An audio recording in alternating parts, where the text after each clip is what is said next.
Oi, gente! Tudo bem por aí? Vamos partir o capítulo 2 de 1 a Pedro. Gostaram de ontem? Muito legal, né? Hoje também vai ser muito legal. É pequenininho, tem apenas 25 versículos. Vamos lá? Pedro, a pedra viva e a nação dedicada a Deus. Portanto, abandonem tudo o que é mal, toda mentira, todo fingimento, toda inveja, toda crítica injusta. Olha que legal essa tradução. Vamos ler de novo, ó. Isso aqui é Pedro falando com a igreja e nós somos a igreja. Portanto, abandonem tudo que é mal, toda mentira, todo fingimento, toda inveja e toda crítica, ó, e críticas injustas. Observem isso, críticas injustas. Sejam como criancinhas, recém-nascidas, desejando sempre o puro leite espiritual, para que, bebendo dele, vocês possam crescer e ser salvos. Pois, como dizem as Escrituras Sagradas, vocês já descobriram, porque vocês mesmos, que o Senhor é bom? Não, vocês já descobriram por vocês mesmos que o Senhor é bom? Vocês já descobriram? Por você mesmo, sem indução de uma outra pessoa? Como eu falei no capítulo de ontem, né? Eu sempre fui crente, mas quando meu chão caiu foi que realmente eu percebi que mesmo querendo, quem conhece Jesus não abandona Jesus. Foi a partir daquela aprovação como ouro que Pedro falou ontem. E agora ele está te perguntando, vocês já descobriram por vocês mesmos que o Senhor é bom? É uma pergunta muito profunda, porque muitas vezes a gente está seguindo a manada, está indo. São os filhos dos crentes, essas famosas amigos dos crentes, e vai indo. Mas Pedro para e pergunta, você já descobriu por você mesmo, você já teve a sua experiência com Deus, para você falar com toda a sua força, o Senhor é bom, Ele é bom. Eu posso falar, depois de tudo que eu passei. No capítulo de ontem eu falei, né, alguma coisa superficialmente para vocês entenderem, e agora eu posso falar. Eu vou por minha conta, eu descobri que o Senhor é bom. Cada um tem que descobrir a sua própria percepção, tem que ter a sua própria experiência para você falar, o Senhor é bom. E muita gente não tem experiência, só está seguindo a manada. Tenha hoje a sua experiência, busque, queira, peça a Deus para você ter a sua experiência. Versículo 4. Cheguem perto dele, a pedra viva que os seres humanos rejeitaram como inútil. Quando eles disseram, mata, mata, mata, crucifica, crucifica, eles rejeitaram como se fosse uma pedra inútil, mas que Deus escolheu como a de grande valor.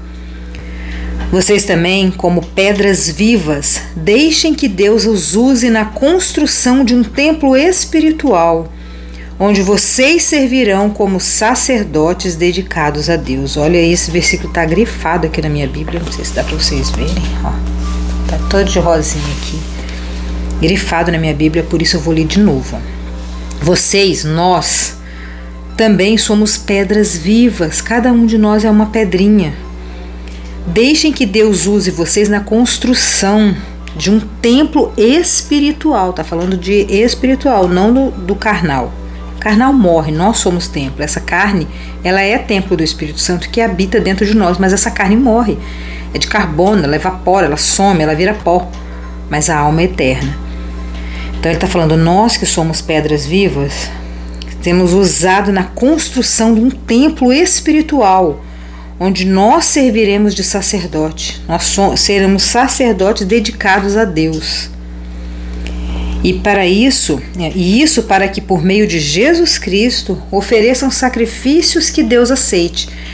Só por meio de Jesus Cristo. Por isso que no final das nossas orações, depois que a gente pede, agradece, etc., adora a Deus, a gente fala em nome de Jesus. Porque aqui está falando, para que por meio de Jesus nós ofereçamos sacrifícios que Deus aceite. Se não for por meio de Jesus, se não for em nome de Jesus, Deus não aceita, porque nós somos falhos, pecadores, sujos. Mas através de Jesus, do sacrifício dele, que foi o nosso Cordeiro, que se sacrificou por nós, Deus olha para nós e vê a cruz de Jesus na nossa frente, então ele aceita o nosso sacrifício, ele aceita a nossa oração, ele aceita nosso pedido, a nossa gratidão, ele aceita por meio de Jesus. Pois as Escrituras Sagradas dizem: eu escolhi uma pedra de muito valor, que agora ponho em Sião, como a pedra principal do alicerce. Quem crê nela não ficará desiludido. Essa pedra é Jesus. É a pedra angular, em outra Bíblia antiga fala isso, a pedra que segura toda a construção, né? Lembrando que estamos falando de uma construção espiritual, ó. Aqui em cima ele falou, né? Rejeitaram, Deus use na construção de um templo espiritual. Nós estamos construindo um templo espiritual que nós seremos sacerdotes, nós iremos conviver ali. E Deus escolheu Jesus, a pedra angular, a pedra principal. Essa pedra é de muito valor para vocês, os que creem. Mas para os que não creem, a pedra que os construtores rejeitaram veio a ser a mais importante de todas. E em outra parte das Escrituras Sagradas dizem: essa é a pedra que as pessoas vão tropeçar, a rocha que vai fazê-las cair. Essas pessoas tropeçaram porque não creram na mensagem, de acordo com a vontade de Deus para ela. Não creram que Jesus veio, morreu e ressuscitou, venceu a morte por nós. Essas pessoas que não creem, Jesus vira tropeço, que eles não querem obedecer, não querem crer, e aí perde o valor, né? Uma pedra sem valor, que eles não entendem, não compreendem. Por isso nós existimos, para abrir os olhos dessas pessoas, para falar, para ler, para explicar, para que as pessoas possam vir junto com a gente construir esse templo no mundo espiritual, construir essa vida no mundo espiritual, porque é como eu já falei em outros podcasts, vou falar de novo, como se você amarrasse uma linha no seu dedinho aqui e fosse até a lua lá, a linha. Você vive 100 anos, se você viver muito, 80, 100 anos, você vive isso aqui. E o restante todo você vai passar na eternidade. Você está preocupado com coisas daqui. Nós temos que nos preocupar com o mundo espiritual também. Até mais do que esse aqui. Claro que temos que trabalhar, temos que cuidar da nossa família, da nossa vida, do nosso corpo. Temos que tentar viver o máximo possível aqui, lógico. Mas tendo na mente que o mundo aqui, que a vida aqui é muito curtinha, que passa muito rápido. O resto da eternidade é que a gente tem que tomar conta, e as pessoas estão vivendo como se aqui fosse o fim. 100 anos, um tantinho assim de uma corda daqui na lua. Vira tropeço, né, quem não crê em Jesus. Mas vocês são a raça escolhida, sacerdotes do Rei, nação completamente dedicada a Deus, o povo que pertence a Ele. Nessa linguagem aqui, deixa eu ver se eu acho uma outra linguagem aqui, que é bonita também a outra linguagem. Rapidinho que eu tô com... Vamos ver na Almeida. Nós vamos ver na Almeida aqui, ó. Rapidinho, só pra gente ler. Para as pessoas que já conhecem um pouco, elas vão compreender melhor quando eu ler isso aqui. Ó, capítulo 2, versículo 9. 2:9. Eu não tinha aberto aqui, por isso estou demorando. Ó. Vós, porém, sois raça eleita, sacerdócio real, nação santa, povo de propriedade exclusiva de Deus. Na Bíblia tradicional está escrito isso. Vós, porém, sois raça eleita. Olha, nós somos raça eleita, sacerdócio real, nação santa, povo de propriedade exclusiva de Deus. Nós temos um carimbo, assim, exclusividade. Somos top, exclusivos de Deus. E aqui nessa Bíblia, raça escolhida, sacerdócio do Rei, nação completamente dedicada a Deus e o povo que pertence a Ele. Vocês foram escolhidos para anunciar os atos poderosos de Deus, que os chamou da escuridão para a sua maravilhosa luz. Nós fomos chamados da escuridão. A escuridão quer dizer a inocência, a gente não conhecia, a gente não sabia, a gente não conhecia nada sobre Deus, vivíamos no ermo. Mas o Senhor nos chamou, o Senhor usou pessoas para falar do seu amor, o Senhor usou pessoas para ler a Bíblia para a gente, para nos ensinar, para nos instruir, para que os nossos olhos fossem abertos e a gente fosse puxados da escuridão para a sua maravilhosa luz. É o que está escrito aqui. Isso não é toque de Claio. Pode ler na sua Bíblia aí, ó. Vocês foram escolhidos para anunciar os atos poderosos de Deus que os chamou da escuridão para a sua maravilhosa luz. Antes vocês não eram o povo de Deus, mas agora são o seu povo. Antes não conheciam a misericórdia de Deus, mas agora já conheceram a misericórdia de Deus. Glória a Deus por isso. Nós somos muito importantes, somos a coroa da criação, somos tops. Somos nação escolhida, raça eleita, sacerdócio real, totalmente dedicados ao Senhor. Ai, se isso não elevar sua autoestima, nada mais eleva. Queridos amigos, lembrem que vocês são estrangeiros de passagem por este mundo. Peço, portanto, que evitem as paixões carnais, que estão sempre em guerra contra a alma. A conduta de vocês entre os pagãos deve ser boa, para que quando eles os acusarem de criminosos, tenham que reconhecer que vocês praticam boas ações e assim louvem a Deus no dia da sua vinda. Olha que coisa mais interessante isso aqui.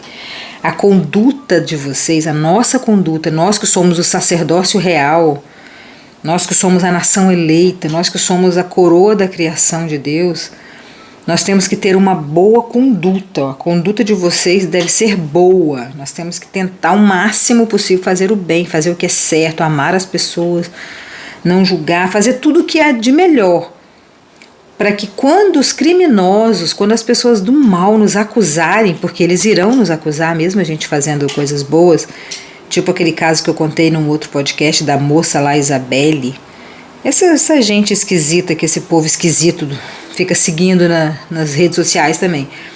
Ela acusou um rapaz chamado Mateus de que tinha sido estu, vocês entenderam, né? E é mentira, a justiça está percebendo, está descobrindo, fez um monte de coisa lá, ele tem um monte de prova que era tudo mentira, mas ele foi massacrado, perdeu até o emprego. Mas aí, ó, aqui está falando, ó, para que eles, quando os criminosos nos acusarem, tenham que reconhecer que vocês praticam boas ações. E assim louvem a Deus no dia da sua vida. Eles vão falar mal da gente, mas eles têm que, no fundo, reconhecer que nós somos do bem, que nós somos diferente deles, que nós não somos pessoas criminosas, gente do mal. Por causa do Senhor, sejam obedientes a toda a autoridade humana. Aqui dói num monte de gente, né? Ao imperador, que é a mais alta autoridade. Está falando do imperador porque naquela época era imperador. Mas agora nós temos que obedecer às autoridades. E aí? Sejam obedientes à autoridade. Claro que até um certo limite, né? Se mandar você se matar ou matar uma pessoa, um ser humano, você não vai obedecer isso, lógico que não. Mas, infelizmente, nós temos que obedecer, né? Temos que honrar, temos que orar por essas pessoas que são as nossas autoridades, sejam em qualquer hierarquia, né? É autoridade sobre nós, temos que abençoar o seu patrão, o seu pai, o seu síndico, o seu governador, o seu prefeito, o seu vereador, até o seu presidente. Nós temos que respeitar, porque isso é o mandamento. Ó, sejam obedientes a toda autoridade humana.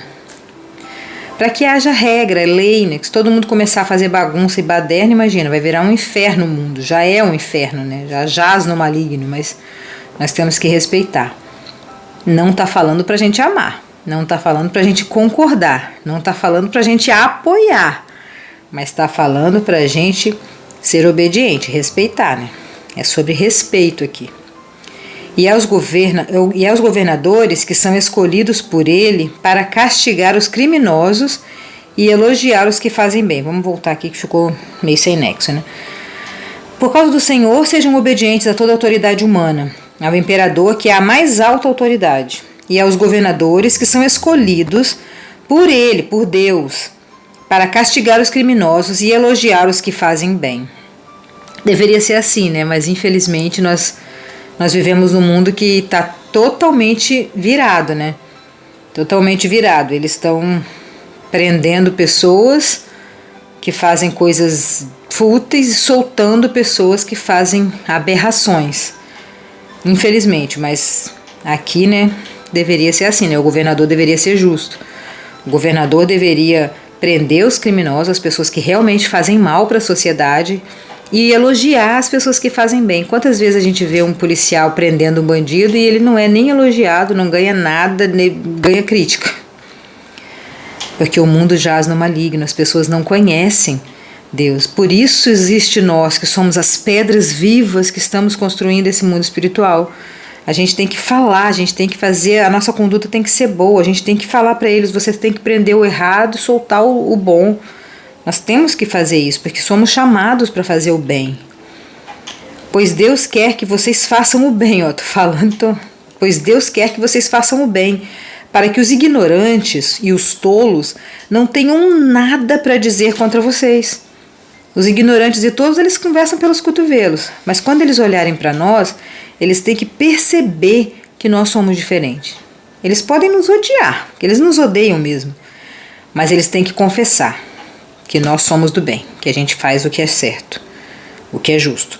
Eu tinha uma amiga que ela tinha, não, eu tenho ainda, que ela sempre falava que eu era por amor. Era por amor porque ela gostava muito de falar mal dos outros, de criticar a roupa, o jeito das pessoas, e aquilo me incomodava, sabe? Me incomodava. Ela falava, ai, você é puro amor. Ai, não fala com a Cláudia não, que ela é puro amor. E na época eu ficava meio chateada, mas hoje eu agradeço a Deus, é um sinal que eu tô tendo uma boa conduta, né? Tanto que ela com certeza deve se lembrar das vezes que ela tentou falar mal das pessoas perto de mim e eu, não, coitada, talvez tenha um problema na perna, talvez não tenha dinheiro para comprar uma roupa melhor, sempre falando, mas era bem natural mesmo, porque o Espírito Santo vive em mim.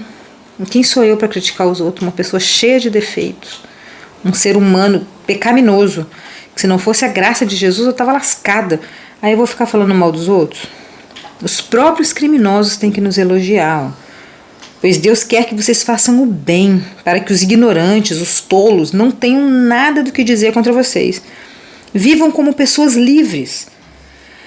Não usem a liberdade para encobrir o mal, mas vivam como escravos de Deus. Respeitem todas as pessoas, amem os seus irmãos na fé, temam a Deus e respeitem o imperador. Respeitem as autoridades, né? Respeite as pessoas. Se a gente respeitasse, se todo mundo se respeitasse, o mundo ia ser uma bênção. Se ninguém ficasse falando, você é de tal cor, você é de tal gênero, você é isso, você é aquilo, o mundo ia ser muito melhor. O mundo ia ser muito melhor. Tantas atrocidades que a gente está vendo por aí, pessoas, adolescentes matando outros colegas adolescentes porque tem inveja. Eu matei porque é bonita. Eu matei porque era muito feliz, gente. Que mundo é esse? Nossa, nós precisamos acelerar, falar mais vezes de Jesus, falar o máximo possível para a gente poder ir para uma vida que não tenha isso. Porque, meu Deus do céu, um colega de sala matou a menina porque ela era muito feliz e isso irritava ele. A outra envenenou o bolo da colega que ela estava junto na hora que a menina morreu, porque era bonita. Senhor, misericórdia, que maldade, que gente ruim. Nós precisamos falar mais de Jesus, para que as pessoas possam conhecer isso aqui, é que não usem a liberdade para encobrir o mal. Vivam como pessoas livres. Sabe o que deixa a gente livre? Sabe o que faz a gente livre? A verdade. Quando a gente fala a verdade, quando a gente está na verdade todo o tempo, não tem nada que te faça ficar com vergonha. Você não fica envergonhado. Tanto que em Efésios nós lemos que o cinto da armadura de Deus lá que a gente leu, se você não assistiu esse podcast, vai lá e assiste em Efésios capítulo 5. Nós falamos sobre a armadura. O cinto é a verdade. Por que o cinto é a verdade? Porque a calça sem cinto ela cai, você fica com a bunda de fora, você passa vergonha. A sua dignidade vai para o chão. Então a verdade é que te protege. Vivam como pessoas livres, vivam na verdade. Se você fala a verdade todo o tempo, em todo o tempo você está livre. A verdade não tem argumentação, porque é a verdade. Agora, se você começa a mentir, toda vez você vai ter que inventar uma outra mentira e você vai ter que se lembrar da outra mentira. Quando você vive na verdade, você não precisa se lembrar de nada, é a verdade. Vocês conseguiram entender? Vivam como pessoas livres, vivam na verdade, vivam com o cinto da armadura de Deus ali, que é a verdade, agarrado em vocês. Vocês são empregados, sejam obedientes aos seus patrões e os respeitem. Não somente os que são bons e compreensivos. Olha aqui, olha a chapuletada. Não é para você respeitar e ser bom e respeitar só o patrão que é bonzinho e compreensivo, mas também aqueles que te tratam mal, aqueles patrões que te tratam mal. Você tem que respeitar. Não está falando para você amar, para você conviver, para você fazer nada. Está falando para você respeitar até aqueles que te fazem mal. Jesus foi nosso maior exemplo. Ele estava lá vestido de pateta, né, de rei, com a coroa na cabeça, aquele manto, as pessoas chacotando dele e pedindo para matá-lo. Crucifica, crucifica. E Jesus estava lá de cima, vendo aquela multidão mandar matar ele. Ele estava amando. Ele estava amando, porque nós estávamos lá mandando crucificar Jesus. Nós somos, a raça humana é ruim, é pecaminosa. Porque quando entrou ali no Éden, o mal, o pecado, contaminou todo mundo com o pecado original. Nós éramos aquelas pessoas que estavam mandando crucificar Jesus. E Jesus estava olhando para nós com amor. Nossa, eu nem quero falar que eu começo a chorar. Vocês já viram naquele outro episódio lá. Respeitem não aqueles que são bons, mas todos, inclusive o que te trata mal. Se vocês suportarem os sofrimentos injustos, esses sofrimentos injustos, sabendo que esta é a vontade de Deus, Ele abençoará vocês por causa disso. Pois se vocês fazem o mal e são castigados, qual é o merecimento de suportarem com paciência o castigo? Mas se vocês sofrem por terem feito bem e suportam esse sofrimento com paciência, Deus os abençoará por causa disso. Amém. Pois foi para isso que Ele os chamou, para a gente suportar o sofrimento com paciência e assim ensinar outras pessoas a suportar também. Suportar certos de que a vitória virá, certos de que a bênção vai chegar, e o Senhor não deixa desamparado os seus filhos. Ele conhece o nosso coração, Ele sabe até onde a gente aguenta. Ele não dá uma luta maior do que a gente pode suportar. Foi para isso que Ele chamou. O próprio Cristo sofreu por vocês e deixou o exemplo para que sigam os seus passos. Ele não cometeu nenhum pecado e nunca disse uma só mentira. Tá vendo? Ele vivia na verdade, então não tem como, ele vivia na verdade. Quando ele foi insultado, ele não respondeu com insultos. Quando ele sofreu, ele não ameaçou, mas pôs a sua esperança em Deus, o justo juiz. O próprio Cristo levou os nossos pecados no seu corpo, sobre a cruz, a fim de que morrêssemos para o pecado e vivêssemos para uma vida correta. Naquela cruz estava a alma de todos nós, por isso era tão pesada. A alma suja, pecaminosa, lotada de pecado. Jesus carregou aquela cruz ali, no seu corpo sobre a cruz, a fim de que morrêssemos para o pecado e vivêssemos a vida correta. Por meio dos sofrimentos dele, nós fomos curados. Por meio do sofrimento de Jesus, vocês foram curados. Vocês eram como ovelhas que haviam perdido o caminho, mas agora foram trazidos de volta para seguir o pastor, que cuida da vida espiritual de vocês. E assim terminamos o capítulo 2 do livro de Pedro, lotado de ensinamentos. Que o Senhor conclua no seu coração tudo que eu não falei, tudo que eu não me lembrei aqui. Mas eu tenho certeza que o Espírito Santo vai terminar o que você tem que ouvir aí. E que você viva uma vida correta. Ou tente, pelo menos. Beijão no seu coração e até amanhã no capítulo 3.